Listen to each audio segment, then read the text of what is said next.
Covid വ്യാപനവുമായി ബന്ധപ്പെട്ട സംസ്ഥാനത്ത് ഇതുവരെ 1952 ആക്റ്റീവ് കേസുകളാണ് ഉള്ളതെന്ന് ആരോഗ്യമന്ത്രി വീണ ജോർജ്.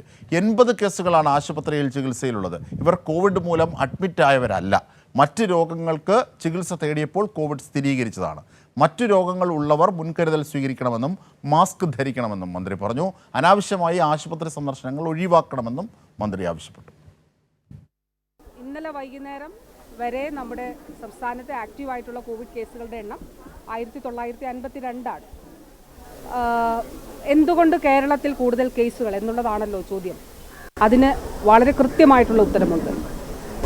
ഈ 1952 കേസുകളിൽ ഏതാണ്ട് 80 കേസുകളാണ് ഹോസ്പിറ്റലൈസ്ഡ് ആയത്. അത് ഹോസ്പിറ്റലൈസ്ഡ് ആയത് എന്ന് പറയുമ്പോൾ കോവിഡ് കാരണമല്ല ഹോസ്പിറ്റലൈസ്ഡ് ആയിട്ടുള്ളത്.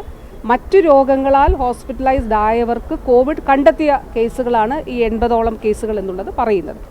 വ്യാപനശേഷി കൂടുതലുള്ള വേരിയൻ്റാണ്, പക്ഷേ രോഗസ്വഭാവത്തിൽ തീവ്രതയുള്ള വേരിയൻ്റ് അല്ല. മറ്റു രോഗങ്ങളുള്ളവർ തീർച്ചയായിട്ടും പ്രത്യേകമായ മുൻകരുതൽ എടുക്കണം.